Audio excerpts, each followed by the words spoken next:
సఫల ఏకాదశి ఎప్పుడు? శుభ సమయం మరియు పూజా విధానం, పాటించవలసిన పరిహారాలు ఏమిటి? హిందూ పురాణాలలో ఏకాదశి నాడు చేసే ఉపవాసానికి చాలా ప్రాముఖ్యత ఉంటుంది.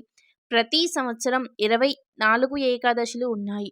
అందులో సఫల ఏకాదశి ఒకటి. కొత్త సంవత్సరం తొలి నెల జనవరిలో సఫల ఏకాదశి పండుగ ఉంది. సఫల ఏకాదశి రోజు కటిక ఉపవాసం ఉండి విష్ణువుని పూజించడం వల్ల పుణ్యఫలం దక్కుతుందని నమ్ముతారు. సకల పాపాలు పోగొట్టుకొని సంతోషకరమైన జీవితాన్ని గడుపుతారు.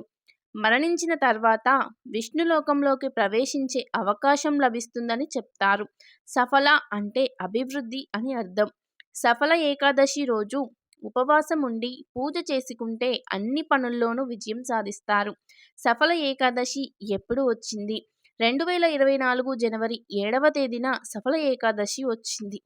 పౌషమాసం కృష్ణపక్షంలో వచ్చే ఏకాదశిని సఫల ఏకాదశి అంటారు. ఏకాదశులలో వచ్చే మొదటిది సఫల ఏకాదశి. సఫల ఏకాదశి ముహూర్తం జనవరి 7, 2024 మధ్యాహ్నం 12:41 గంటలకి తిథి ప్రారంభమవుతుంది. సఫల ఏకాదశి పూజా విధానం: తెల్లవారుజామున లేచి స్నానమాచరించాలి. గంగాజలం చల్లి విష్ణువుని ఆరాధించాలి. దేవుడి ముందు దీపం పెట్టాలి. పండ్లు, పంచామృతాలు సమర్పించాలి. కొబ్బరి, ఉసిరి, దానిమ్మ, లవంగం వంటి వాటితో స్వామివారిని పూజించాలి. ఉపవాసం ఉంటే చాలా మంచిది. రాత్రి నిద్రపోకుండా జాగారం చేస్తూ విష్ణు సహస్రనామం చదువుకొని కీర్తనలు పాడుకుంటూ ఉండాలి.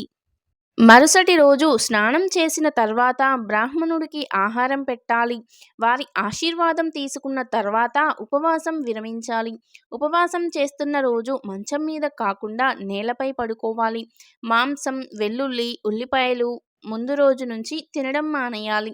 సఫల ఏకాదశి ఉపవాసం చేసిన వ్యక్తి ప్రతి పనిలో విజయాన్ని పొందుతారని నమ్మకం.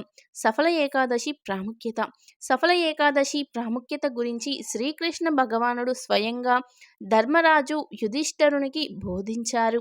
ఎన్ని యాగాలు, ఉపవాసాలు, యజ్ఞాలు చేసినా లభించని సంతృప్తి సఫల ఏకాదశి రోజు చేసే ఉపవాసం వల్ల లభిస్తుందని కృష్ణుడు చెప్పాడు.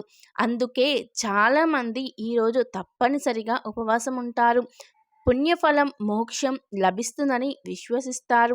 సఫల ఏకాదశి పవిత్రతని చాటి చెప్పే కథని కృష్ణుడు పాండవులకి చెప్పినట్లు పురాణాలు చెబుతున్నాయి.